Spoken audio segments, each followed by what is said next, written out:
तो कैपेसिटेंस में लेक्चर 1 की अपनी बात हो चुकी थी, अब इसका अपन लेक्चर 2 देख रहे हैं।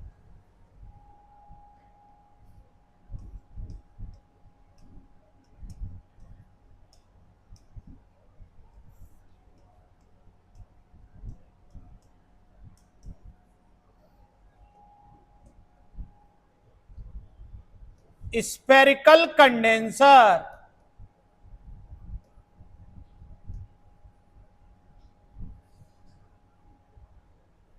गोलीय संधारित्र।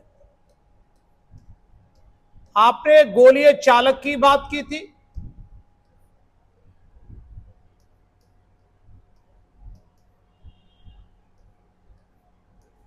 गोलीय चालक ये स्फेरिकल कंडक्टर था, इसकी कैपेसिटी कितनी आई थी?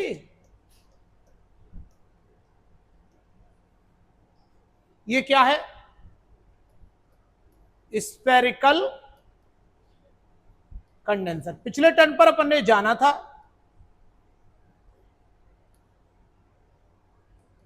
Spherical conductor. कंडक्टर में कितनी प्लेट होती हैं?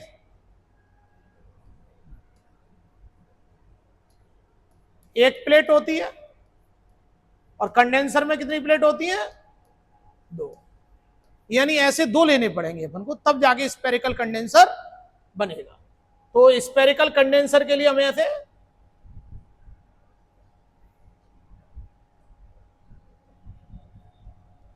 यहां पर एक हैंडल लगा देना, जिससे अपन अंदर वाले को चार्ज, ये कोई हैंडल है, इससे हम अंदर वाले को चार्ज देंगे। और इस पे प्लस क्यू आ गया, इसको प्लस क्यू,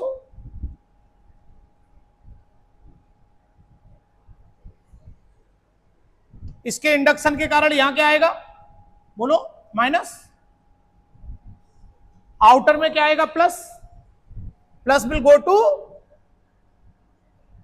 अर्थ। और हमने आपको होता है प्लस कभी नहीं चलता, अर्थ से इलेक्ट्रॉन आएंगे और इस प्लस को खत्म कर देंगे। तो हम डायरेक्ट डेरिवेशन, डायरेक्ट आंसर लिखेंगे।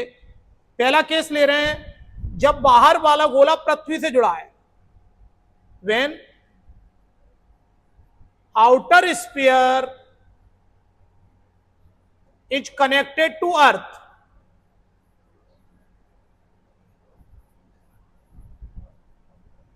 When outer sphere is connected to earth, जब बाह्य गोला पृथ्वीकृत है, जब बाह्य गोला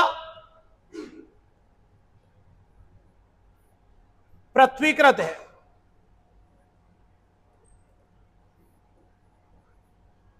तो C1 इज इक्वल टू क्या कहेंगे अपन? 4πε0 के AB अपॉन B माइनस ए। अभी इसको याद करना, इसका डेरिवेशन भी अपन कर लेंगे। के कुछ नहीं दिया जाए तो कितना मानेंगे? 1। और कुछ नहीं कहा जाए तो अपन कौन सा स्फीयर ग्राउंडेड मानेंगे? आउटर।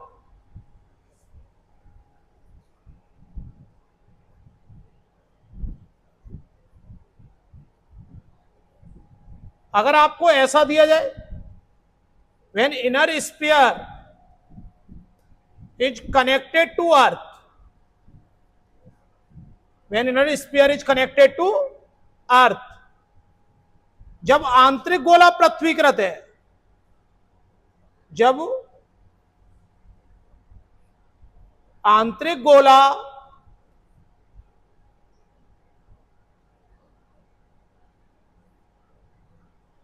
पृथ्वीकृत है,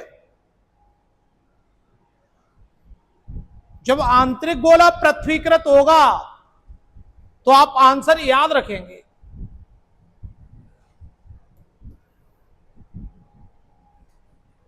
कितना है? इसका हमने नाम दे दिया C2। 4πε0 के कुछ नहीं दिया जाए तो आप क्या लेंगे? 1। B स्क्वायर अपॉन, इसको आप एज ए रिजल्ट ही याद रखना, B square upon B minus A. ये AB क्या है? इन गोलों की त्रिज्या है। यदि ए कंडक्टर का नाम ए है और इस कंडक्टर का नाम, इसकी रेडियस ए मान ली और इसकी रेडियस,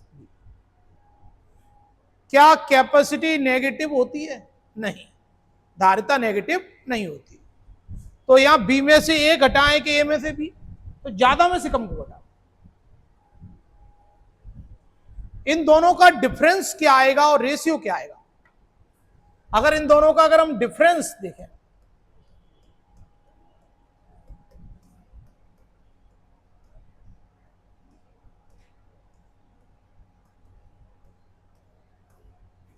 ये डिफरेंस पूछा जाता है, इन दोनों केस का डिफरेंस। कौन से दो केस हैं? एक बार आउटर स्फीयर अर्थ से कनेक्ट है, एक बार इनर स्फीयर। कॉमन ले लीजिए,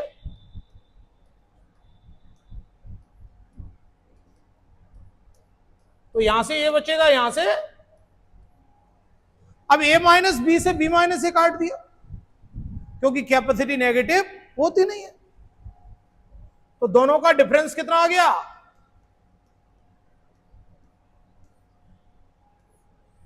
ये पूछा जाता है दोनों का डिफरेंस। दोनों का रेशियो पूछ लें तो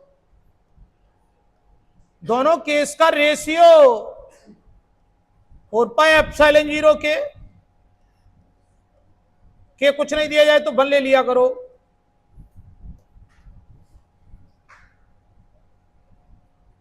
B square upon B minus A, तो यहां से क्या आएगा?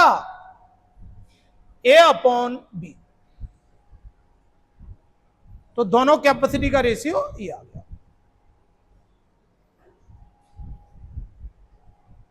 आगे बढ़ जाए, दोनों फॉर्मूले याद करना जरूरी है। एक बार जब आउटर स्फीयर अर्थ से कनेक्ट है और एक बार इनर स्फीयर अर्थ से कनेक्ट है। जब बाहर वाला गोला पृथ्वीकृत जोड़ा जाता है तो, और जब आंतरिक गोला पृथ्वीकृत है तो। इनर स्फीयर अर्थ से कनेक्ट है, वो कहेगा तो ही मानेंगे। तो गोलीय चालक और गोलीय संधारित्र में अंतर समझ में आ गया आपको? आगे बढ़ना होगा। जब दो चालक गोलों को तार द्वारा जोड़ते हैं,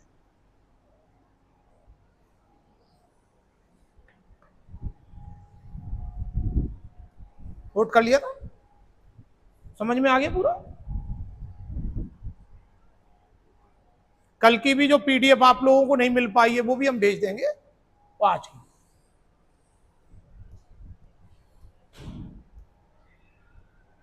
When two spherical conductor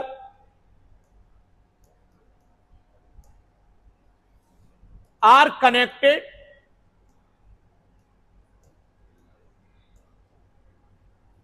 by a thin wire,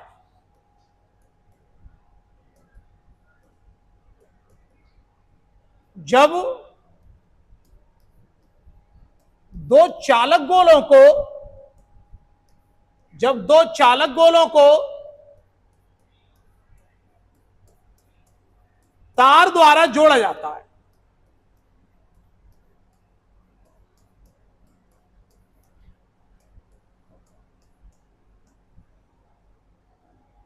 तो हमने दो स्फेरिकल कंडक्टर ले लिए। ये तो बिफोर कनेक्शन,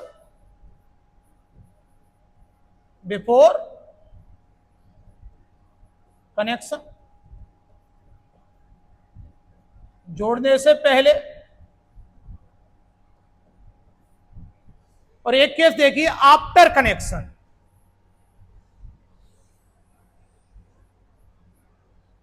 आफ्टर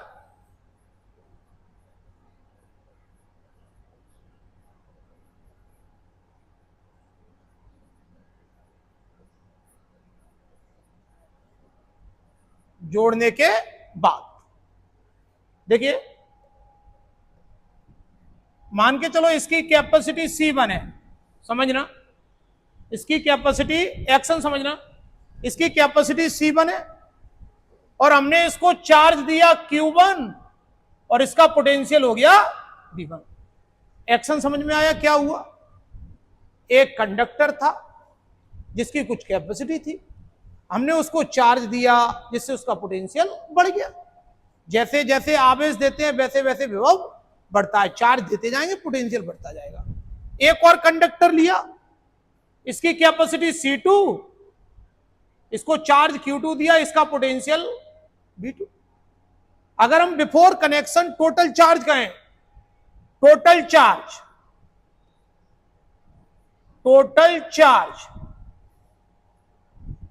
कुल आवेश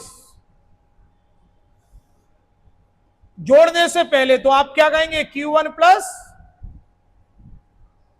Q2,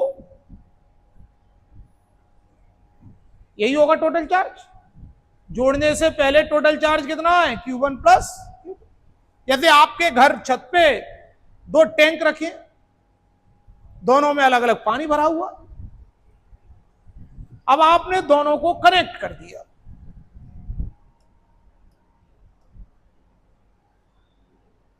कैपेसिटी तो वही है उनकी, लेकिन अब चार्ज का रीडिस्ट्रीब्यूशन होगा।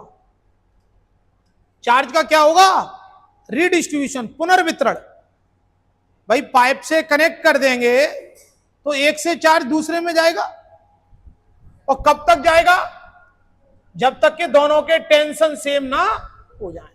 आपको पता है जैसे ही पोटेंशियल सेम हो जाता है चार्ज का फ्लो होगा क्या, नहीं होगा।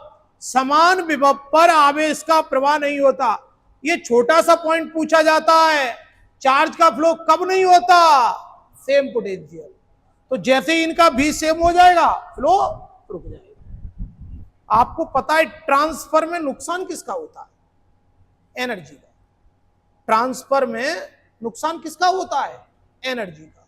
तो चार्ज एक जगह से दूसरी जगह जा रहा है, आप एक जगह से दूसरी जगह जाते हैं, तो नुकसान किसका हो रहा है, एनर्जी का होता है। तो चार्ज जब एक जगह से दूसरी जगह जाएगा तो नुकसान क्या चार्ज का नुकसान हुआ, नहीं, नुकसान एनर्जी का होता है। यदि इसके पास मान के चलो 40 कूलम चार्ज है और इसके पास 10 है, अब हमने कहा इसके पास 35 रह गया, तो निश्चित है इसका 5 कहां चला गया, इसमें। जैसे आपके छत पर एक टैंक रखा था पानी का, बगल में एक टैंक और लगा दिया आपने और बीच में पाइप जोड़ दिया, तो टैंक के पानी का नुकसान हुआ क्या, नहीं, एक से दूसरे में चला गया। तो हमेशा ट्रांसफर में नुकसान किसका होता है, एनर्जी। चार्ज का फ्लो कब नहीं होगा, जब उनके पोटेंशियल सेम हो, और कभी ना कभी तो पोटेंशियल जैसे ही तार से कनेक्ट करोगे, टच करोगे, पोटेंशियल सेम हो जाएंगे। तो आफ्टर कनेक्शन इनके चार्ज मान लीजिए Q1 डैश। आपको यह बात समझ में आई है कि बाद में हमने चार्ज को डैश से क्यों लिखा है, क्योंकि अब ये चार्ज बदल गए। जैसे एक ट्रेन के डिब्बे में 30 लोग हैं, अब उसमें एक और डिब्बा जोड़ दिया और उसमें देखा गया 10 लोग हैं, तो इधर से कुछ लोग उधर जाएंगे, मान के चलो इधर 5 लोग उधर चले गए, तो इधर 25 हो गए, उधर 15 हो गए। नुकसान हो रहा है क्या, नुकसान केवल जाने में किसका होगा, एनर्जी का। तो ट्रांसफर में नुकसान किसका होता है, आप एक जगह से दूसरी जगह जाएंगे, क्या लगता है, एनर्जी लगती है। क्या चार्ज का नुकसान हुआ, नहीं। तो पहला क्वेश्चन यही कहेंगे अपन, ये पूछा जाता है, चार्ज इज कंजर्व, आवेश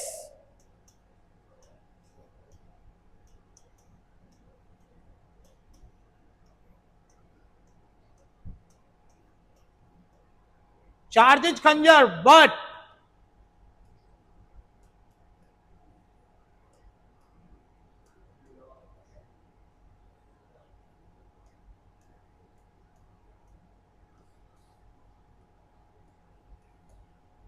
बट लॉस इन एनर्जी, किंतु ऊर्जा में हानि होती है। तो चार्ज तो कंजर्व रहेगा।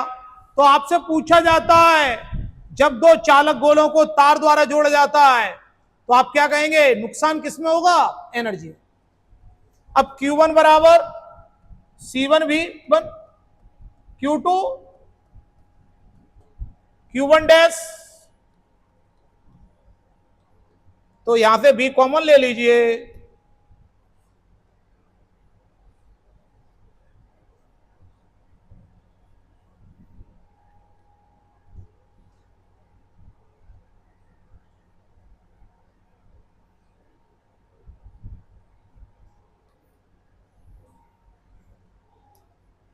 इस बी को क्या नाम दोगे? कॉमन। इस बी को क्या नाम दोगे? कॉमन पोटेंशियल वेनिस्ट विभव। इस बी को क्या नाम दोगे? कॉमन पोटेंशियल वेनिस्ट विभव। तो जब दो गोलों को तार द्वारा जोड़ा जाता है, याद रखना आवेश संरक्षित रहता है। जब दो गोलों को तार द्वारा जोड़ा जाता है, when two spherical conductors are connected by a thin wire, एक पतले तार से जोड़ दिया, क्या कंजर्व रहा? चार्ज कंजर्व रहा। अगर ऐसा हो तो जैसे दूसरा टैंक के मान के चलो ये खाली है या पहला टैंक खाली है, जैसे आपने छत पर एक टंकी रखी, उसमें पानी भरा हुआ है, अब आपके लिए पानी कम पड़ता है तो आप एक और टैंक ले आए मार्केट से और बगल में रख दिया। उस टैंक में अभी पानी कितना है? 0, लेकिन पाइप लगा दिया, दोनों टैंक को कनेक्ट कर दिया, तो हायर पोटेंशियल से लो पोटेंशियल तुरंत फ्लो कब तक होगा?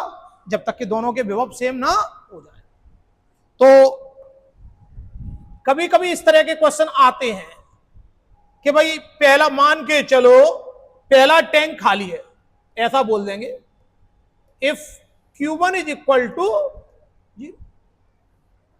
अब Q1 0 है तो V1 तो अपने आप ही 0 हो गया भाई।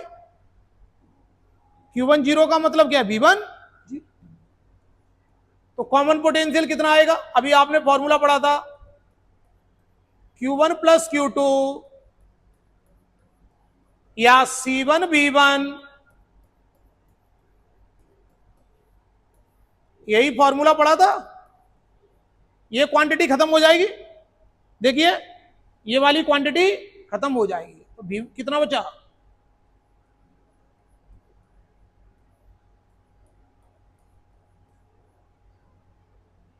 या आप ऐसा भी कह सकते हैं,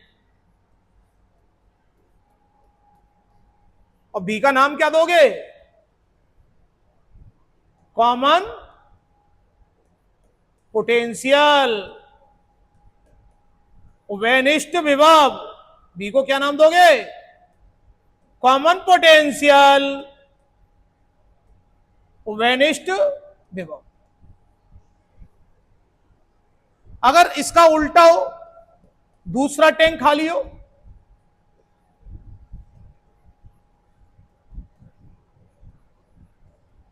उससे क्या फर्क पड़ेगा? दूसरा खाली हो तो बी कितना आ जाएगा? Q1 अपॉन या C1 V1। ये दो स्टार पॉइंट बना लेना अलग से, कंडीशन दे दें, पहला टैंक खाली है, दूसरा टैंक खाली है, पहला कंडक्टर अनचार्ज है, उस पर कोई चार्ज नहीं है, दूसरा कंडक्टर अनचार्ज है, तो कॉमन पोटेंशियल का फॉर्मूला। जो तुम्हें याद करना है उन पे लगाते हैं हम डबल निशान। ये तो केस है, इससे क्या पता। अब आप बता रहे हैं कि भाई चार्ज के ट्रांसफर में नुकसान एनर्जी का होगा, कितना नुकसान होगा एनर्जी का? तो अपन क्या ड्राइव कर लेंगे, पहले एनर्जी देखो बाद में एनर्जी देखो, एक में से दूसरी को माइनस कर दो, आगे बढ़ जाए। कभी कभी आपसे यह भी पूछ लेते हैं कि जैसे ये कंडक्टर था, इस पर पहले चार्ज Q1 है, Q2 है, कनेक्शन के बाद इसका नाम क्या दे दिया? Q1 dash. Q2 dash. और कनेक्ट करने के बाद क्या होता है, दोनों के पोटेंशियल सेम हो जाते हैं।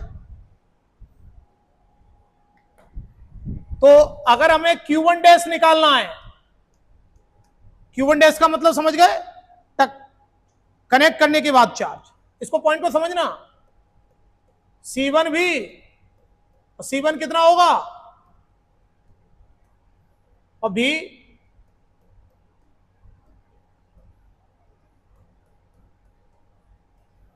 C1 C2 की वैल्यू रख देंगे।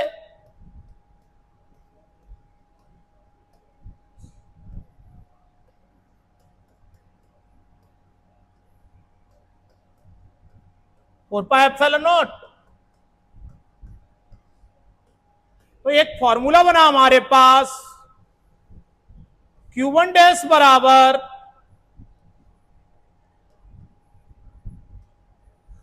इस फॉर्मूले से आप कंडक्टर पर बाद में चार्ज कितना है वो बता पाओगे। इससे आप बता पाओगे कि बाद में चार्ज कितना है।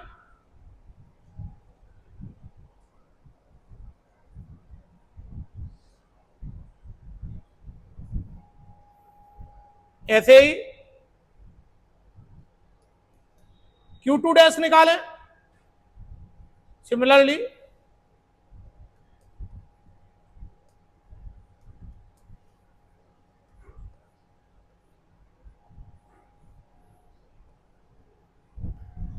इनका मतलब समझिए, मतलब क्या हो रहा है।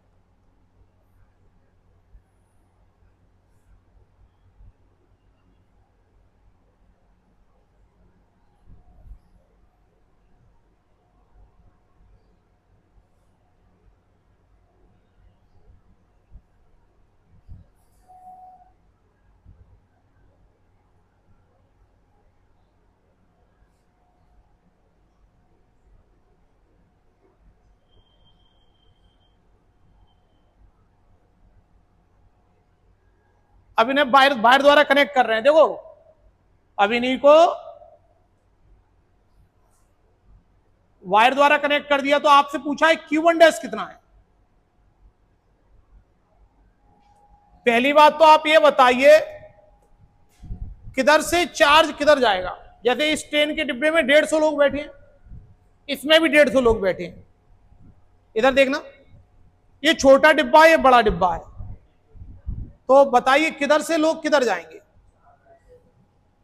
छोटे से बड़े में जाएगा, इधर से लोग इधर जाएंगे। समझ में आ रहा है क्यों जाएंगे।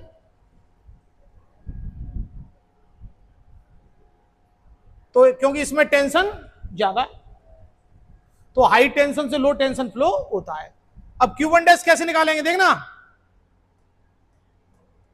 R1 upon R1 plus R2 into total charge. बोलो R1 कितना है, 4, 10, टोटल बोलो 300।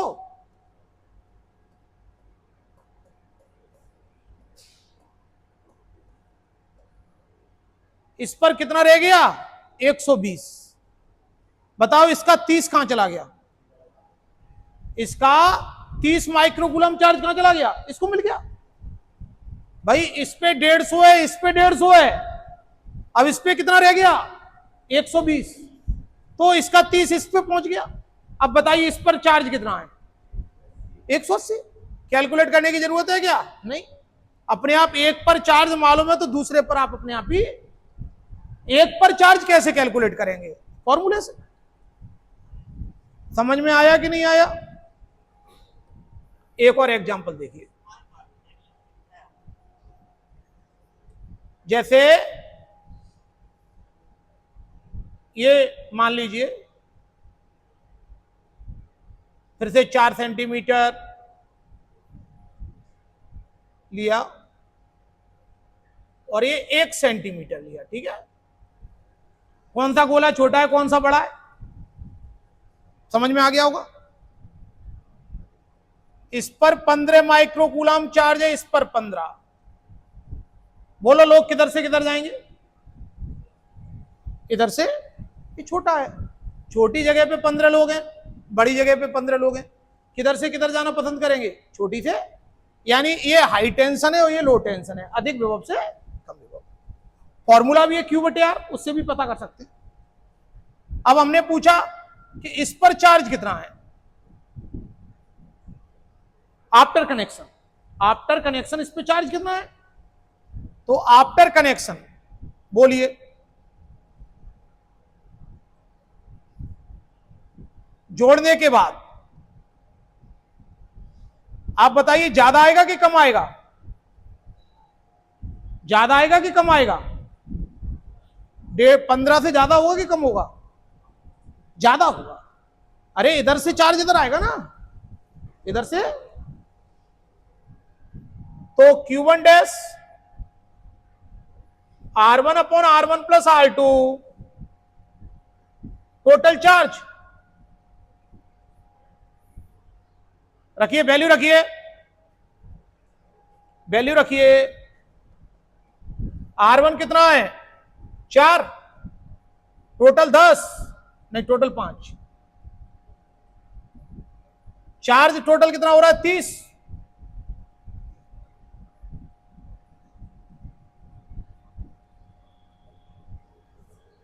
इस पर कितना हो गया? 24। इस पर 24 हो गया, तो बताइए इस पर कितना होगा? इस पे कितना बढ़ गया? 9 बढ़ गया, इसका 9 कम कर दो 6, तो चार्ज तो कंजर्व रहेगा। समझ में आया थोड़ा बहुत? तो आगे बढ़े। तो फॉर्मूला एक याद रखना है आपको, R1/R1 plus R2 into total charge, त्रिज्या बटे कुल त्रिज्या इंटू कुल आवेश, R1/R1 plus R2 into total charge.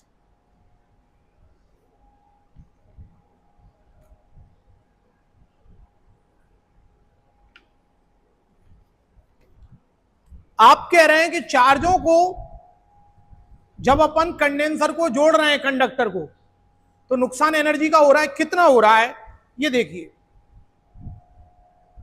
ये समझ में आ गया ना कंसेप्ट? नहीं तो और एग्जांपल बताएं। तो ध्यान रखना, पोटेंशियल किस पर ज्यादा होता है? छोटे गोले पर। पोटेंशियल मतलब टेंशन, जैसे कहते हैं अपन हाई टेंशन वायर है, HT वायर है, इससे दूर रहिए।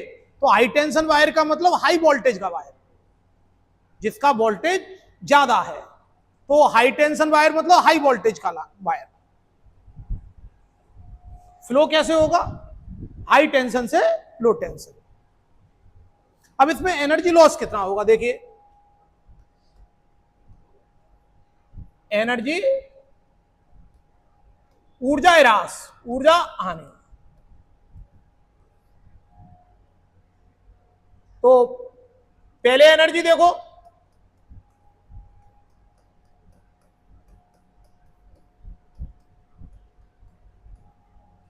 Energy before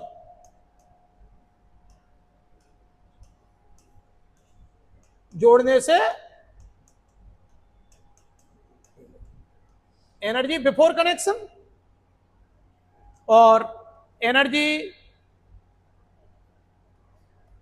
after connection.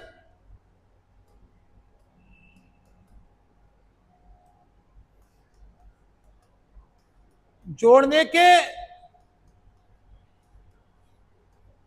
बाद ऊर्जा, जोड़ने के बाद कितनी होगी ऊर्जा? अब भी दोनों के एक ही हो जाएंगे, अब भी दोनों के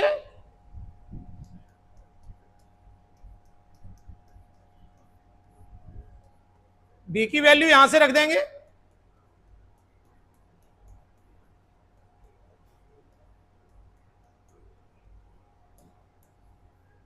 बी की वैल्यू जैसे ही आप रखेंगे और दोनों को माइनस कर देना तो लॉस आ जाएगा।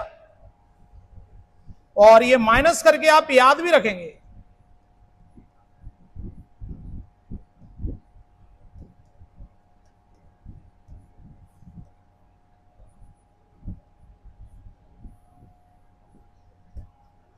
तो चार्ज के ट्रांसफर में कितना नुकसान होता है एनर्जी का? ये नुकसान होता है। क्या कोई तरीका है कि एनर्जी का नुकसान ना हो? चार्ज का फ्लो मत करो भाई। आप एक जगह से दूसरी जगह जाएंगे तो एनर्जी लगेगी, और अगर आप चाहते हैं कि एनर्जी का नुकसान ना हो तो जाओ मत। तो चार्ज के फ्लो में एनर्जी तो लगेगी। आप चाहते हैं एनर्जी ना लगे तो क्या करो, चार्ज का फ्लो मत होने दो। और चार्ज का फ्लो कब नहीं होगा? जब V1 बराबर V2, सेम पोटेंशियल पर चार्ज का फ्लो नहीं होता। देखिए, अगर इसमें V1 बराबर V2 है, देखिए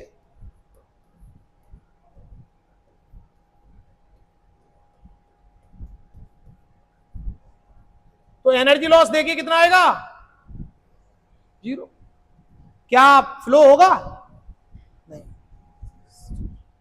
in this case charge does not flow. इस स्थिति में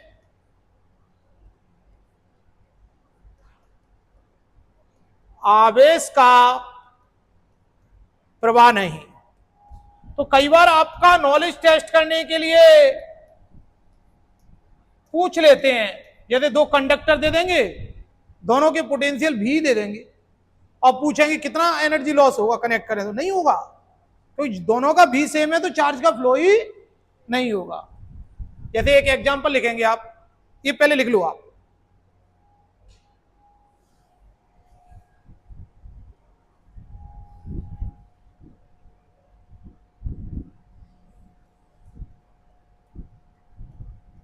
सेम पोटेंशियल समान विभव, सेम पोटेंशियल समान विभव, आवेश प्रवाह नहीं होता। सेम पोटेंशियल पर नोट्स बनाया करो बेटा, नोट्स बनाओ। सेम पोटेंशियल पर करंट का फ्लो नहीं होता।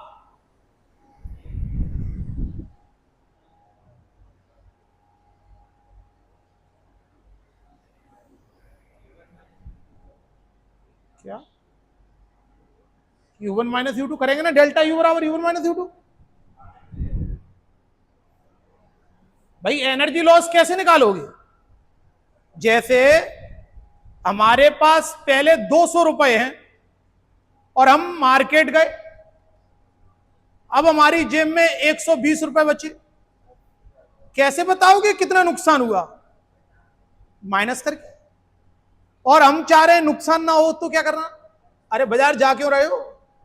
तो ट्रांसफर में एनर्जी का नुकसान होता है। जब आप जॉब पर पहुंच जाते हैं और गवर्नमेंट अगर आपका ट्रांसफर करती है तो उस मंथ सैलरी थोड़ी ज्यादा आती है। क्यों आती है ज्यादा? क्योंकि ट्रांसफर में क्या नुकसान होता है? एनर्जी का। आप सामान को एक जगह से दूसरी जगह ले जाएंगे, पैसा लगेगा कि नहीं लगेगा?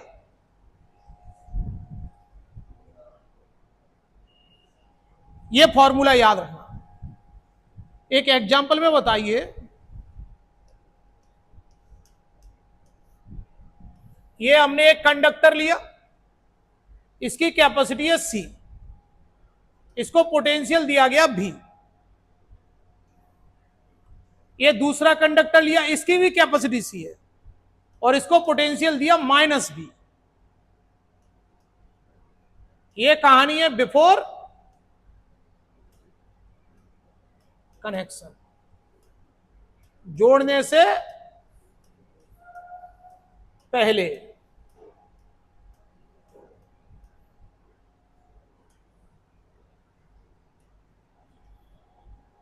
अभी हमने जोड़ दिया,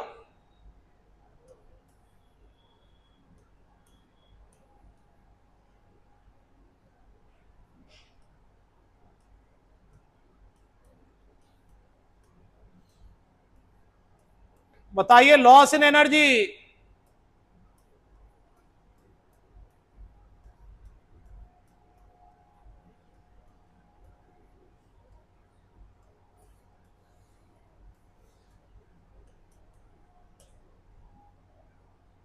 बताओ बेटा, इंपॉर्टेंट क्वेश्चन था।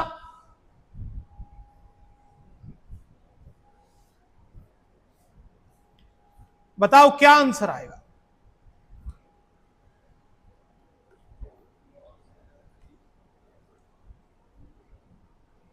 अगर ये दोनों भी होते, अगर ये दोनों भी होते तो आप आंसर क्या देते? 0 देते। अगर ये दोनों भी होते तो आप आंसर देते 0। लेकिन एक भी है और एक माइनस भी, लगाओ फॉर्मूला। फॉर्मूली तो है आपके पास, 1/2 C1 C2 C1 plus C2 B1 minus B2 का whole square, 1/2 C1 C2 C square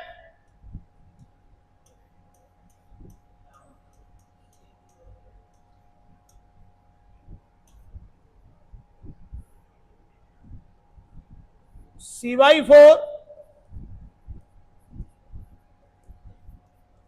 कितना आंसर आ गया? बी आंसर आ गया। और अगर वो दोनों को भी लिख देते तो आंसर क्या देते अपन? 0। समझ में आया कंसेप्ट?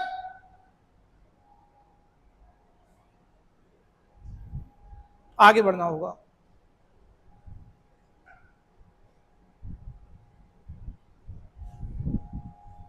कभी कभी एक कंसेप्ट पूछा जाता है एनर्जी डेंसिटी का, ऊर्जा घनत्व। नोट कर लिया, एनर्जी डेंसिटी।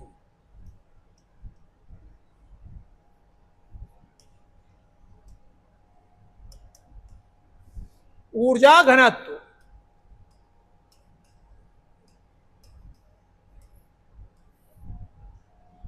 जैसे ये आपने एक पैरेलल प्लेट कंडेंसर लिया था और ये प्लेटों के बीच में एनर्जी स्टोर्ड हो गई थी। कितनी स्टोर्ड हुई थी? इसको क्या कहते हैं? एनर्जी। इसको क्या कहते हैं? एनर्जी। हम बात क्या कर रहे हैं? Energy density. आपको समझाया गया था डेंसिटी क्या होती है, बोलो। Mass upon volume. डेंसिटी क्या होती है?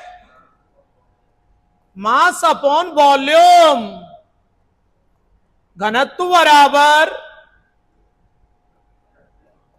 द्रव्यमान बटे आयतन। तो एनर्जी डेंसिटी क्या होगी? एनर्जी पर यूनिट वॉल्यूम प्रति एकांक आयतन की ऊर्जा। क्या कहेंगे?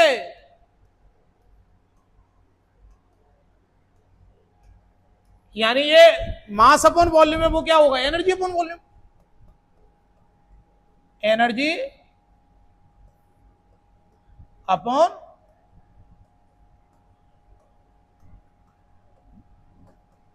अब कंडेंसर में एनर्जी कितनी स्टोर्ड हो गई?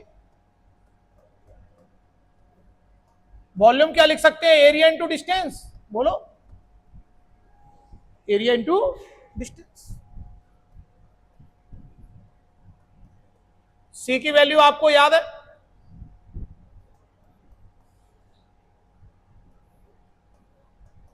ए से कैंसिल कर दीजिए तो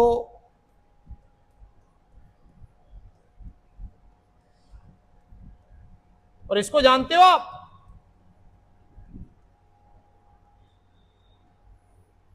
ये फॉर्मूला रट लेना, कभी पूछ लें तो। कोई ई का नाम बता पाएगा? Intensity of electric field. Intensity of electric field विद्युत क्षेत्र की तीव्रता। इंटेंसिटी ऑफ इलेक्ट्रिक फील्ड विद्युत क्षेत्र की तीव्रता। तो 1/2 epsilon not E square. Note सभी बालक बनाएं, सभी बालक नोट्स जरूर बनाएं। खुद की राइटिंग में नोट्स जरूर बनाएं, बालक नोट्स बनाएं। जिन पे हम डबल निशान लगा रहे हैं उन्हें याद भी रखना। तो energy density, energy per unit volume, energy का यूनिट होता है जूल, वॉल्यूम का metre cube, joule per metre cube. आगे बढ़ना होगा।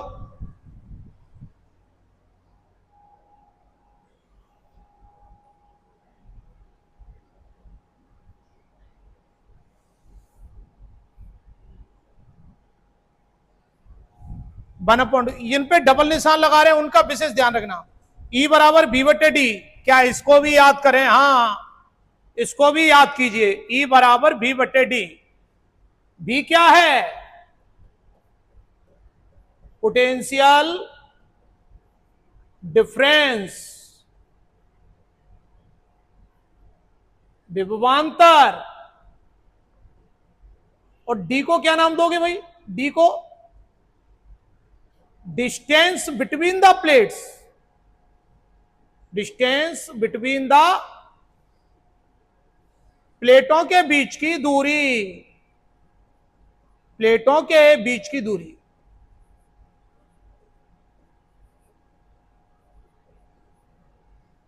आगे बढ़ना होगा। तो 1/2 एप्सिलॉन नॉट ई स्क्वायर, तो 1/2 CV स्क्वायर आपको याद है, 1/2 एप्सिलॉन नॉट ई स्क्वायर याद रखना, और E is equal to V/D याद है। कैपिटल E क्या है? इंटेंसिटी ऑफ इलेक्ट्रिक फील्ड, विद्युत क्षेत्र की तीव्रता। इंटेंसिटी ऑफ मैग्नेटिक फील्ड को B से लिखते हैं और इंटेंसिटी ऑफ इलेक्ट्रिक फील्ड को E से लिखते हैं। विद्युत क्षेत्र की तीव्रता को कैपिटल E से और चुंबकीय क्षेत्र की तीव्रता को कैपिटल B से लिखते हैं। अब देखिए, इफेक्ट ऑफ डिस्टेंस देखना, दूरी का प्रभाव।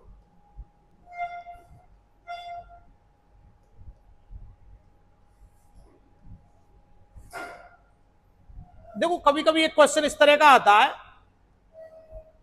जैसे ये D है, अब इनको प्लेटों को हमने दूर कर दिया, यानी D बढ़ा दिया, या इससे इसके इसको देखें तो D कम कर दिया। तो पूछा जाता है जो प्लेटों के, कंडेंसर की प्लेटों का जो सेपरेशन है वो कम या ज्यादा करें। इंसुलेटिंग हैंडल की हेल्प से, कुचालक हत्थों की सहायता से अपन इन प्लेटों को दूर भी कर सकते हैं और पास भी कर सकते हैं।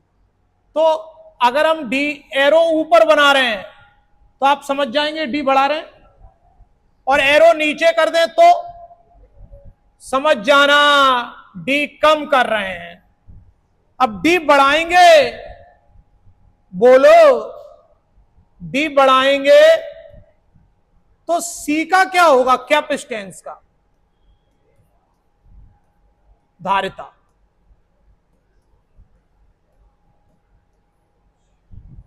तो धारिता का फॉर्मूला होता है, बोलो, डी बढ़ेगा तो सी का क्या होगा? कम। डी बढ़ेगा तो सी कम। ये कहां से आया? ये हमने याद कर लिया। कैपेसिटी, डी बढ़ रहा है सी कम, डी कम हो रहा है सी। तो बता पाओगे डी बढ़ाएंगे तो कैपेसिटी का क्या होगा? डी बढ़ाएंगे तो कैपेसिटी का क्या होगा? अब बात आए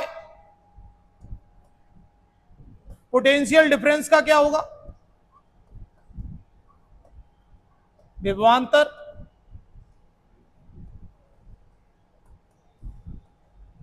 विभवांतर Q/C होता है। C बढ़ेगा भी कम होगा। इधर देखें, C का उल्टा चलेगा, C2 कम हो रहा है तो भी, C ज्यादा हो रहा है तो भी। लेकिन एक बात याद रखना, कभी अगर क्वेश्चन में ये लगाओ बैटरी कनेक्ट है, अगर बैटरी कनेक्ट होगी तो भी हमेशा कांस्टेंट रहेगा। बैटरी कनेक्ट होगी तो भी, पहले समझना बाद में नोट करना इस कंसेप्ट को। वो पूछते हैं एनर्जी तेरा क्या होगा? एनर्जी तेरा क्या होगा? बोलो, एनर्जी किसकी बात माने? सी की या बी की? बी स्क्वायर में तो बी की बात माननी पड़ेगी एनर्जी को। तो बी से देखो बी का क्या हो रहा है, डी बढ़ रहा है तो बी बढ़ रहा है, और बी का एनर्जी क्या है, बी के नजदीक है, यू बी के नजदीक है, तो बी की बात मानेगा बी स्क्वायर में, तो एनर्जी भी बढ़ गई। बी तो कम हो रहा है तो एनर्जी भी कम हो गई। वैसे इतने में से ही मिल जाता है। अब बताइए आवेश का क्या होगा, बोलो।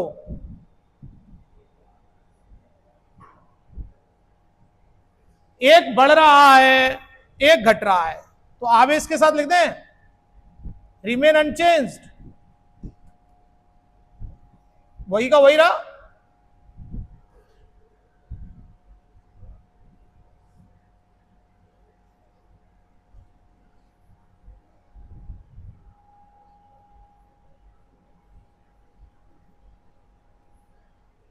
तो चार्ज जो है अनचेंज क्यों रहा, समझ में आया? ई का क्या होगा इलेक्ट्रिक फील्ड का?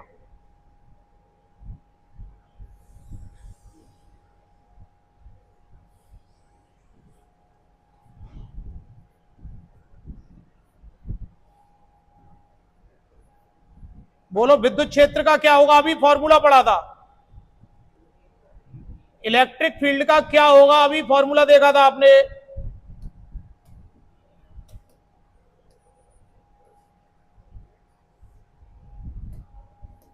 ई बराबर बी बटे डी।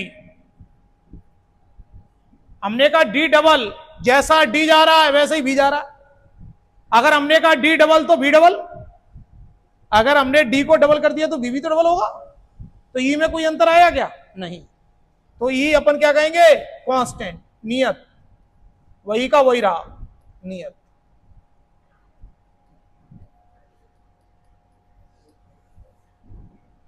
इसके साथ भी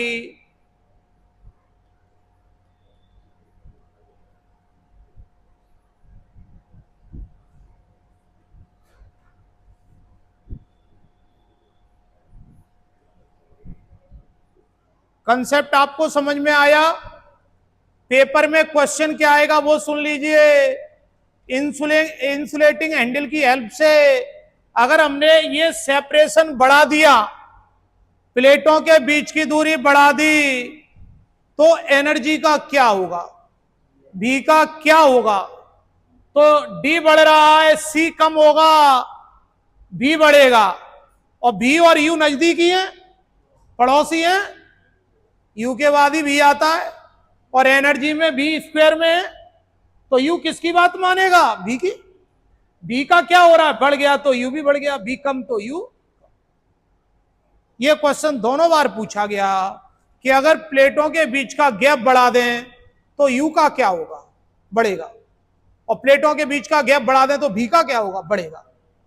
क्या भी कभी कांस्टेंट नहीं रह सकता? तो ध्यान रखना, कभी भी क्वेश्चन में अगर ये शब्द आ जाए बैटरी स्टिल कनेक्टेड, बैटरी लगातार जुड़ी है, तो भी कांस्टेंट रहेगा। आगे बढ़ना होगा, लिख लीजिए।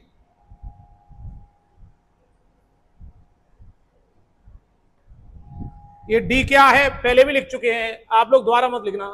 D distance between the plates. D क्या है, डिस्टेंस बिटवीन द प्लेटों के बीच की दूरी। डी क्या है, प्लेटों के बीच की दूरी। डी क्या है, डिस्टेंस बिटवीन द प्लेट्स, प्लेटों के बीच की दूरी। आगे बढ़ जाए।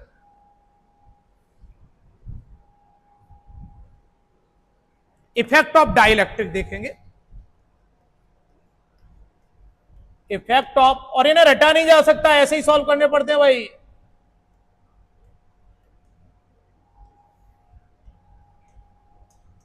परावैद्युतांक का प्रभाव।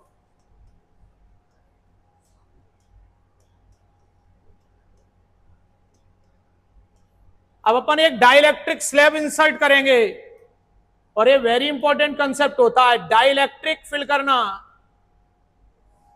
सबसे पहले देखिए दो केस ले रहे हैं,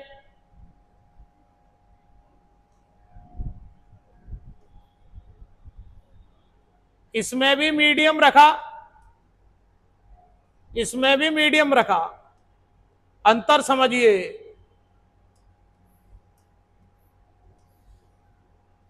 इसमें बैटरी कनेक्ट है, battery still connected, battery still connected मतलब लगातार जुड़ी है।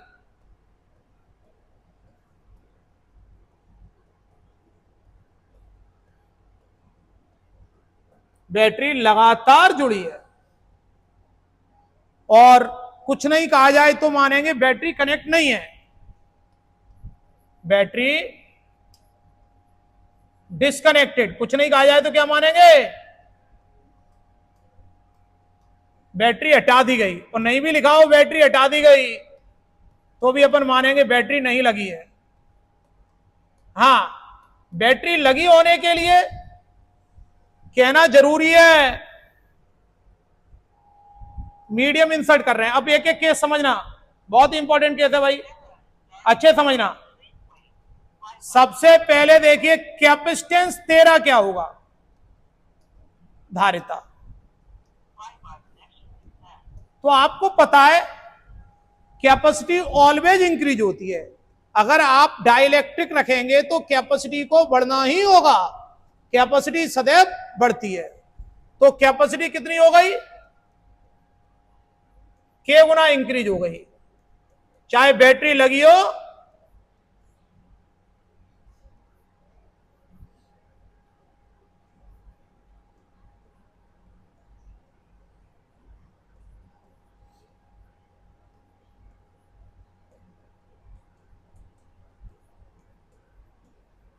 क्या कहेंगे हम, डाइलेक्ट्रिक रखोगे तो कैपेसिटी तुझे बढ़ना ही होगा, बैटरी लगी हो तो भी। हाँ, और अगर बैटरी लगी है, ध्यान रखना, जब भी बैटरी लगी है वो पोटेंशियल सोर्स है भी हमेशा कांस्टेंट रहेगा।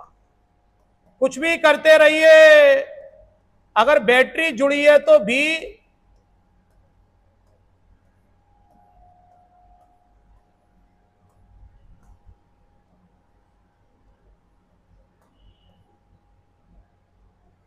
अगर बैटरी जुड़ी है तो भी ऑलवेज कांस्टेंट। एक कंसेप्ट ध्यान रखना, इनमें ज्यादातर बालक गलती ही करते हैं।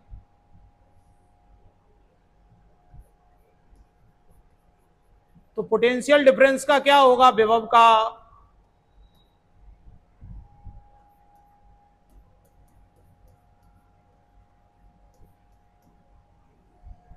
देखो डाई इलेक्ट्रिक, जैसे डाई मैग्नेट जो मैग्नेट को कमजोर करे, डाई इलेक्ट्रिक जो इलेक्ट्रिक को कमजोर करे, तो ये कहां आएगा, नीचे। इलेक्ट्रिक पोटेंशियल में कहां है, नीचे। इधर क्यों नहीं कम हुआ, इधर बैटरी जुड़ी है, बैटरी जुड़ी होगी तो भी कांस्टेंट। ये बैटरी जुड़ी है, बैटरी जुड़ी होगी तो भी तुझे कांस्टेंट रहना पड़ेगा। अब देखिए, चार्ज, आवेश, बताइए, एक बढ़ रहा है और एक घट रहा है, क्या कहेंगे, अपरिवर्तित रहा।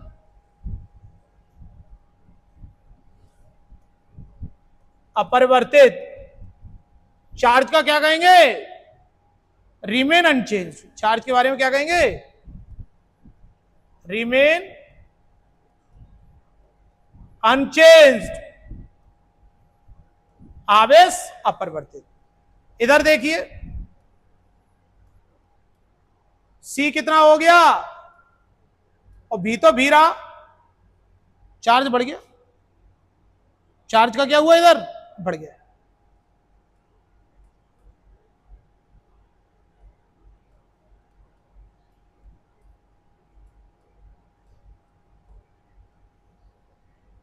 तो डाइलेक्ट्रिक रखने पर चार्ज का क्या होता है, बढ़ जाता है कि घट जाता है, बताइए। आप कहेंगे अपरिवर्तित रहता है, लेकिन अगर क्वेश्चन में दिया जाए बैटरी स्टिल कनेक्टेड, बैटरी लगातार जुड़ी है, तो बढ़ जाएगा। वैसे अपरिवर्तित रहता है, रिमेन अनचेंज। एनर्जी से बात कीजिए, एनर्जी का क्या होगा, फॉर्मूला होता है 1/2 सी के सी हो गया, और भी, बोलिए, कम हो गई एनर्जी, कम हो गई। डाइलेक्ट्रिक रखने पर देखो एनर्जी कम हो गई। इधर बात करें,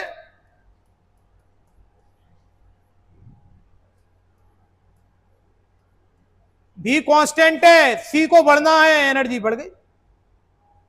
तो बैटरी लगी होने पर एनर्जी बढ़ रही है और बैटरी नहीं लगी है तो एनर्जी घट रही है। एक्शन क्या कर रहे हैं, डाइलेक्ट्रिक रख रहे हैं।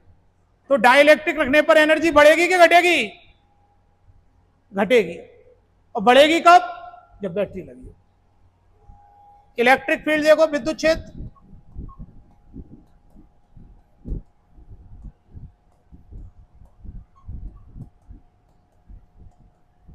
फॉर्मूला क्या होता है, बी अपॉन डी। फॉर्मूला क्या है, बी अपॉन डी। बोलिए ई का क्या होगा, जैसा बी का होगा। बी कम हो रहा है तो ई भी कम हो जाएगा, बी कम हो रहा है तो ई भी कम हो जाएगा। और यहां बी कांस्टेंट है,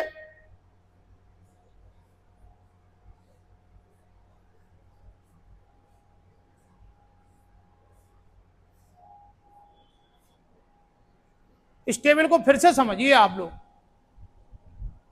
बहुत ज्यादा इंपॉर्टेंट टेबल है ये।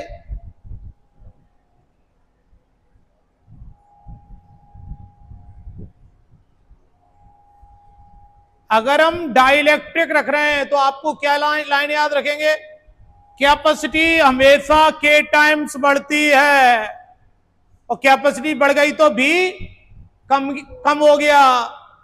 क्या भी कांस्टेंट नहीं रहेगा, ध्यान रखना। बैटरी जुड़ी होगी तो भी ऑलवेज कांस्टेंट, बैटरी जुड़ी होगी तो भी नियत, फिर डाइलेक्ट्रिक रखने से भी कम नहीं होगा। तो आपको क्या याद रखना है, अगर बैटरी जुड़ी होगी तो भी कांस्टेंट। अब बात एनर्जी की करें, चार्ज की करें। चार्ज का फॉर्मूला है क्यू बराबर सी बी। एक बढ़ रहा है एक कम हो रहा है तो क्यू अपरिवर्तित। इधर बात कीजिए, सी के टाइम्स बढ़ा लेकिन भी तो कांस्टेंट है तो क्यू बढ़ गया। आप तो समझ जाना, बैटरी लगी है तो चार्जिंग बढ़ेगी, एनर्जी बढ़ेगी। बैटरी लगी है तो चार्जिंग बढ़ेगी, एनर्जी। आप तो मोबाइल को मान लो, बैटरी लगी है तो चार्जिंग बढ़ रही है, एनर्जी बढ़ रही है, ऐसे याद रखो। भी बैटरी लगी है तो क्या कांस्टेंट रहता है, रट लो, भी कांस्टेंट रहेगा। कैपेसिटी का क्या होगा, डाइलेक्ट्रिक रखोगे कैपेसिटी तो जब बढ़ना। कुछ क्वेश्चनों से समझ आएंगे इन बातों को, अपन कुछ क्वेश्चनों से समझते हैं तो आपको याद हो जाएंगी ये बातें। इसको देखिए, एनर्जी लॉस बताना इस क्वेश्चन में। फॉर्मूला आपको पता है एनर्जी लॉस का,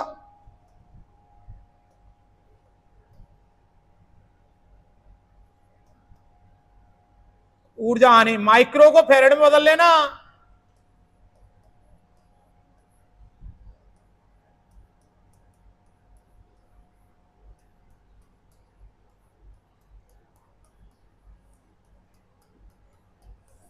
देखो ऊपर मल्टीप्लाई है, नीचे प्लस है, यूनिट बदलना जरूरी है। अगर ऊपर भी प्लस होता तो नहीं बदलते। C1 C2, बोलिए 3 माइक्रो। म्यू के क्या होता है, ये म्यू को बोलते हैं माइक्रो 10⁻⁻6। 5 माइक्रो, 5 और 3 8 माइक्रो, V1 माइनस V2, ये 300, ये 500।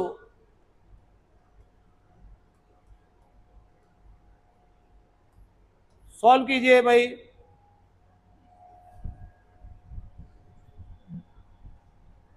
दो दूनी 4, 4 दूनी 8, नीचे बचेगा 15/4, ऊपर बचेगा 10⁻⁻2 जूल। कितना आ गया,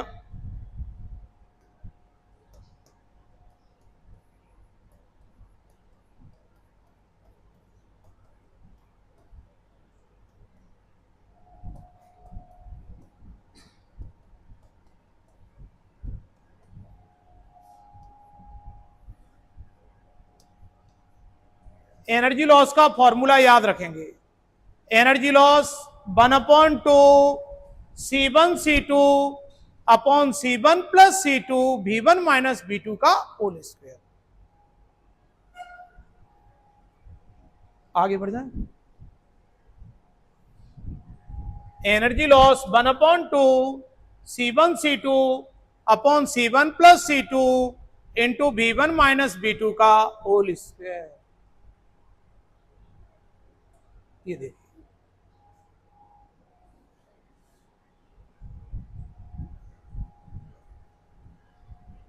बैटरी से जुड़ा है, अगर बैटरी कनेक्ट है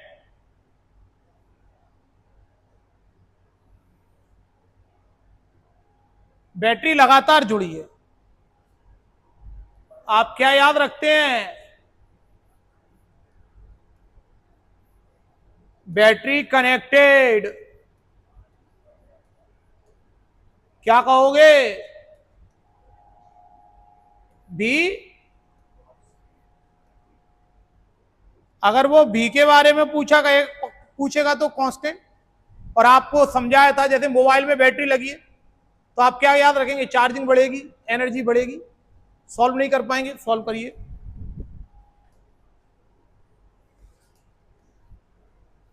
बोलो, बी तो कांस्टेंट है, जैसा है वैसा ही बना रहेगा।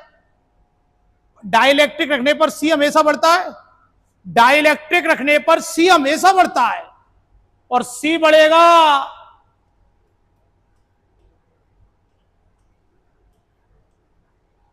डाइलेक्ट्रिक रखने पर सी हमेशा बढ़ता है, तो सी को लिख दिया हमने के सी, और बी में परिवर्तन आएगा क्या, नहीं आएगा, तो हम क्या कहेंगे, अगर बैटरी नहीं जुड़ी होती तो फिर भी कम हो जाता, फिर परिवर्तित आता। बैटरी जुड़ी है तो क्यू बढ़ेगा। समझ में आया थोड़ा बहुत, क्यू बराबर सी बी, थोड़ा देर में समझ में आता है ये concept. Q equal to C V, भी क्यों कांस्टेंट रहा, अरे भी पे अंतर क्यों नहीं आ रहा, क्योंकि बैटरी जुड़ी है, और सी ऑलवेज के टाइम्स इंक्रीज होगा, सी इंक्रीजेज के टाइम्स ऑलवेज, क्यों, डाइलेक्ट्रिक रख रहे हैं, जबकि प्रावर्तक रखेंगे तो कैपेसिटी बढ़ेगी। ऐसा एक क्वेश्चन और कराते हैं तब समझ में आएगा। ये देखिए, अभी चार्ज बढ़ रहा था, अब देखिए चार्ज की स्थिति, अब इसमें बैटरी के बारे में कुछ नहीं कहा, तो क्या मानेंगे, बैटरी जुड़ी है कि नहीं जुड़ी है, नहीं जुड़ी है, जुड़ी तब मानेंगे, कनेक्ट कब मानेंगे, जब कहे बैटरी कनेक्टेड। अपर देखो, क्यू को देखिए, सी कितना होगा बोलो, के टाइम्स बढ़ेगा, डाइलेक्ट्रिक रखोगे तो कैपेसिटी को तो बढ़ना ही है। बी को बोलो, क्या बी कांस्टेंट रहेगा, बोलो बी कांस्टेंट नहीं रहेगा, क्यों नहीं रहेगा, क्योंकि बैटरी जुड़ी होती तो बी कांस्टेंट रहता, बी को कम होना, सी का उल्टा चलता है, बी, सी तू बढ़ रहा है तो बी कमजोर हो रहा है।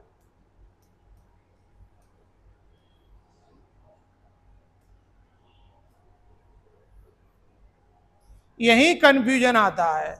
पिछले क्वेश्चन का आंसर था चार्ज बढ़ेगा, यहां क्या कह रहे हो, चार्ज रिमेन अनचेंज्ड, वहां बैटरी कनेक्ट थी, यहां बैटरी कनेक्ट नहीं है, तो सी में भी अंतर आएगा, बी में भी अंतर आएगा। उस टेबल को अच्छे से समझना, तभी आ पाएंगे क्वेश्चन।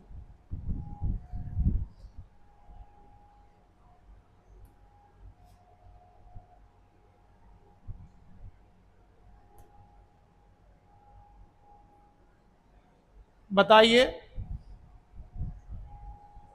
कोई करंट फ्लो नहीं होगा, एक तार पर चिड़िया बैठ जाए, क्या उसको करंट लगेगा, नहीं लगेगा, क्यों, सेम पोटेंशियल, एक तार पर चिड़िया बैठ गई तो करंट लगेगा क्या, नहीं, सेम पोटेंशियल है, समान फ्लो, तो सेम पोटेंशियल पर करंट का फ्लो नहीं होता। तो करंट का फ्लो होने के लिए क्या जरूरी है, जिस प्रकार हीट का फ्लो होने के लिए टेम्परेचर में डिफरेंस चाहिए, उसी तरह करंट का फ्लो होने के लिए पोटेंशियल डिफरेंस चाहिए, आवेश या धारा के प्रवाह के लिए विभवांतर होना चाहिए, उसी प्रकार जिस प्रकार ऊष्मा के प्रवाह के लिए तापांतर जरूरी है, हीट के फ्लो के लिए टेम्परेचर डिफरेंस जरूरी है, करंट और चार्ज के फ्लो के लिए पोटेंशियल डिफरेंस जरूरी है।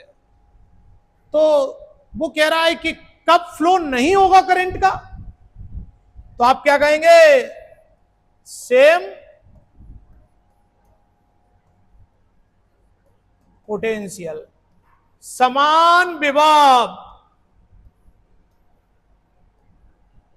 Same potential. V का formula Q upon Q proportional V, Q बराबर CV।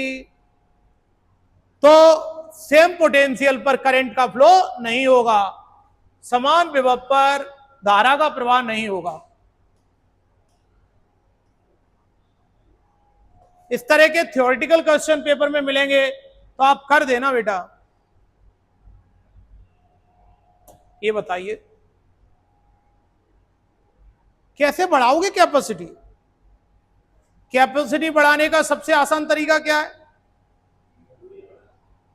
कैपेसिटी बढ़ाने का सबसे आसान तरीका है उनके बीच डाइलेक्ट्रिक रख दो। डाइलेक्ट्रिक रख दोगे तो कैपेसिटी को बढ़ना ही है। डाइलेक्ट्रिक रखेंगे, परावैद्युतांक रखेंगे तो कौन सी राशि हरदम बढ़ती ही है, कैपेसिटी। तो दोनों गोलों के बीच क्या भर दो, हाँ परावैद्युतांक B. Dielectric material is filled between the two spheres. तो कैपेसिटी बढ़ाने के लिए सबसे बढ़िया तरीका क्या है, डाइलेक्ट्रिक भर दो। दो कंडक्टर दिए हैं जिनसे मिला के कंडेंसर बनाया, और आप क्या करना चाहते हैं, कैपेसिटी बढ़ाना चाहते हैं, डाइलेक्ट्रिक रख दो। परस्पर स्पर्श कराया जाता है, मतलब ब्रॉट इन कॉन्टेक्ट। जब अपन इन्हें कॉन्टेक्ट में लाएंगे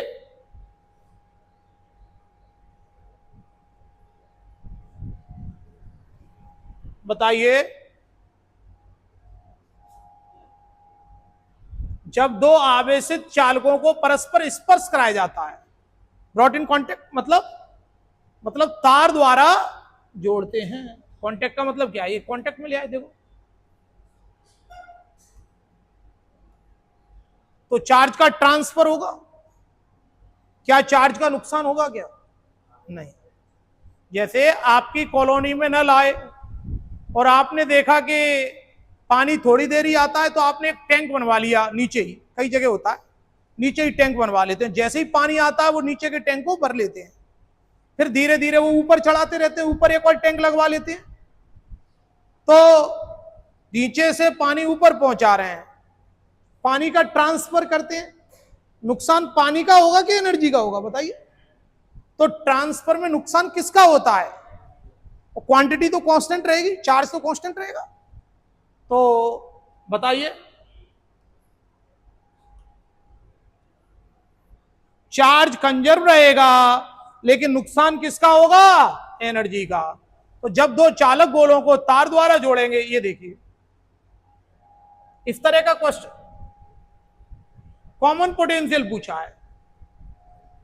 कॉमन पोटेंशियल का फॉर्मूला हमने लिखाया था,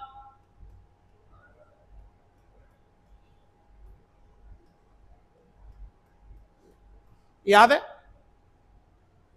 बताइए 150 कितने होंगे, 300। और माइक्रो, ये ऊपर का काम तमाम हो गया। C1 प्लस C2, जानते हैं C1 C2 को,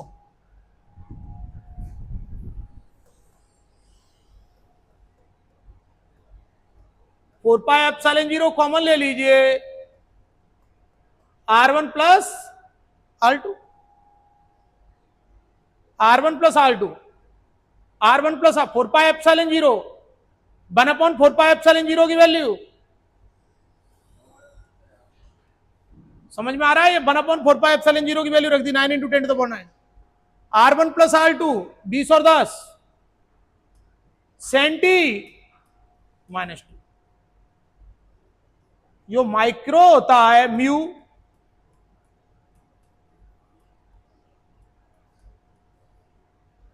और centimetre 1 metre, 100 centimetre, 1 centimetre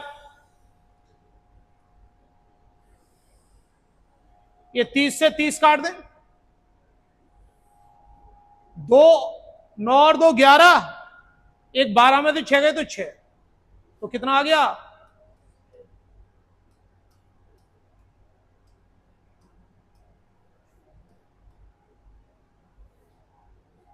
note कर लें, अच्छा क्वेश्चन है। 1/4πε0 की वैल्यू यूज की, capacity of spherical conductor 4πε0r ये भी यूज किया।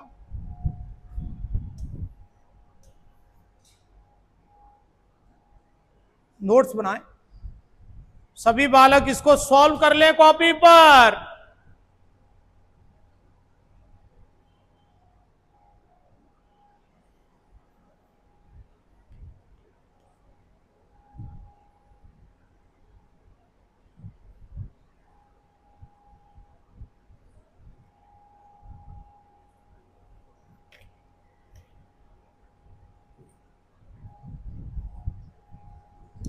तो कॉमन पोटेंशियल का फॉर्मूला क्या है?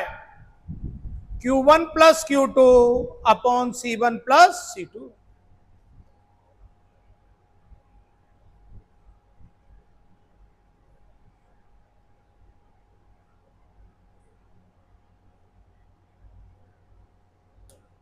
इसको देखिए,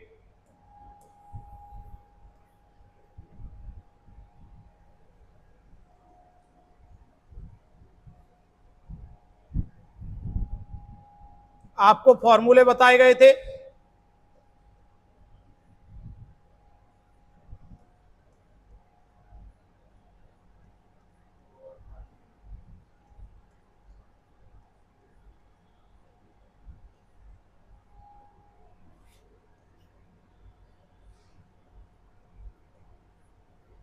ये याद रखना।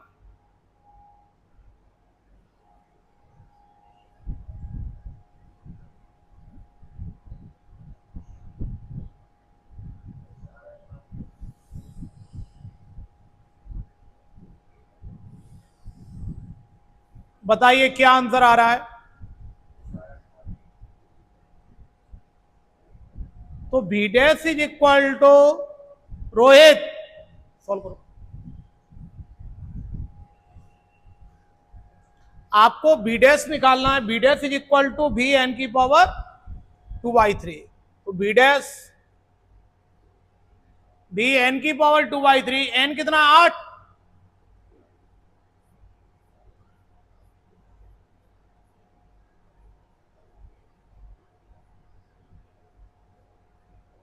Four is to 1।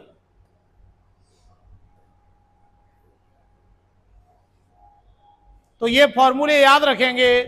Q dash बराबर N Q, C dash is equal to C N की power 1/3, B dash is equal to V N की पावर 2/3, यू डैश बराबर यू एन की पावर 5/3।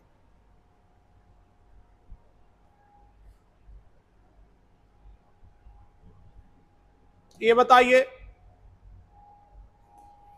कितनी एनर्जी स्टोर्ड होगी, बोलो। तो स्टोर्ड एनर्जी कितनी होती है? 1/2 CV²। क्या अपन 1/2 CV को क्यों लिख सकते हैं?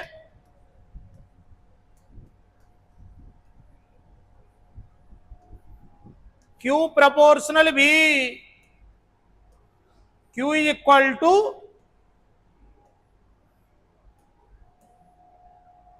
तो आंसर हो गया बी, स्टोर्ड एनर्जी। ये एनर्जी किस फॉर्म में स्टोर्ड होती है? In the form of electric field. इसको देखिए, देखिए इसको सॉल्व कीजिए।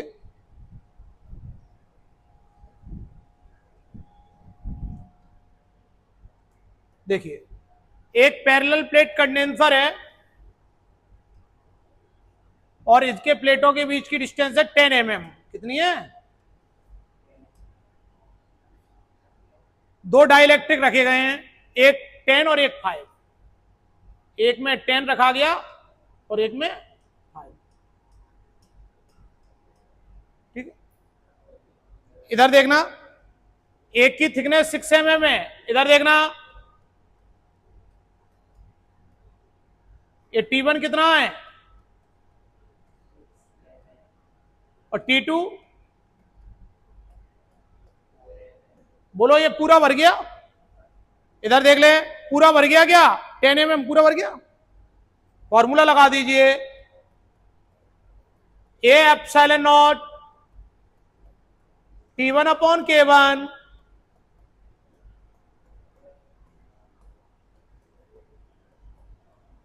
बोलो T1 कितना है, बोलो T1 6 mm समझते हैं, मिलीमीटर, मिलीमीटर -3 होता है। K1 कितना है 10। T2 बोलो, T2 4 mm। K2 बोलो, K2 5। तो 7/5 हो गया, ऊपर पहुंचा देंगे। स्टेप समझ में आ गई ये वाली, 3 और 4, 5 को ऊपर पहुंचा दें, 10 की घात -3 ऊपर पहुंच जाएगा, 5000/7 ये एप्सिलॉन। ये वाला फॉर्मूला आप याद रखना, A epsilon not T1 upon K1 plus T2 upon K2, A epsilon not T1 upon K1 plus T2 upon K2। इसको देखिए, बताइए डाइलेक्ट्रिक रखना है,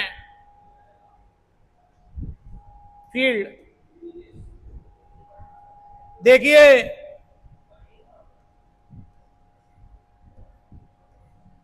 हमने आपको बताया था डाइलेक्ट्रिक रखने पर एक क्वांटिटी बढ़ती है, उसका नाम क्या है C, और ज्यादातर राशियां घटती हैं। डाइलेक्ट्रिक जो इलेक्ट्रिक को कमजोर करे, E को कमजोर करेगा, B को कमजोर करेगा, एनर्जी को कमजोर करेगा। इधर देखना आप इसको, बताइए डाइलेक्ट्रिक रखने पर भी कमजोर होता है, बढ़ता कौन है डाइलेक्ट्रिक से, कैपेसिटी बढ़ती है केवल, भी कम हो गया और जैसा भी होगा वैसे ही तो ये होगा।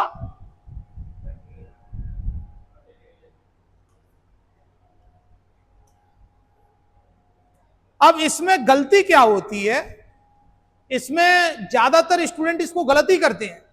गलती क्या होती है, अगर वो कह दे बैटरी कनेक्ट है तो, बैटरी कनेक्ट है तो भी कांस्टेंट रहेगा, और भी कांस्टेंट है तो ई कांस्टेंट हो जाएगा।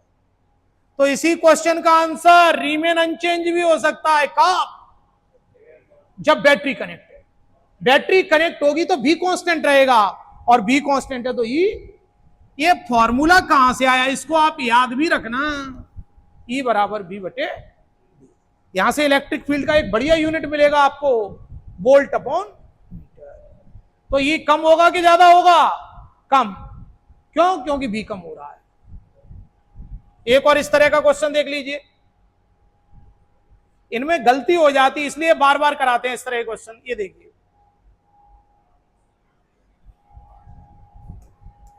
इधर देखिए, बताइए छोटा गोला 5 सेंटीमीटर। पहले तो आप ये बताइए, एक छोटा गोला है और एक बड़ा गोला है, दोनों को 15 माइक्रोकूलम का चार्ज दे रहे हैं, इसको भी 15 दे रहे हैं, इसको भी 15 दे रहे हैं। किधर से किधर लोग जाएंगे, इधर से इधर जाएंगे। भाई इस छोटे घर में 15 लोग रह रहे हैं, ये बड़े घर में 15 लोग रह रहे हैं, कहां टेंशन ज्यादा होगी, छोटे वाले में। भाई आप जैसे एक मिनी बस है और एक बड़ी बस है, तो मिनी बस में भी 15 लोग हैं और बड़ी बस में भी 15 हैं, तो किधर से किधर लोग जाना पसंद करेंगे, इधर से इधर। यानी इसमें 15 से कम रहेगा कि ज्यादा रहेगा, बताओ, कम आएगा। तो 15 से कम आएगा, ये हो नहीं सकता, ये होने नहीं देंगे। अब देखिए कितना आएगा। अब आपके पास फॉर्मूला है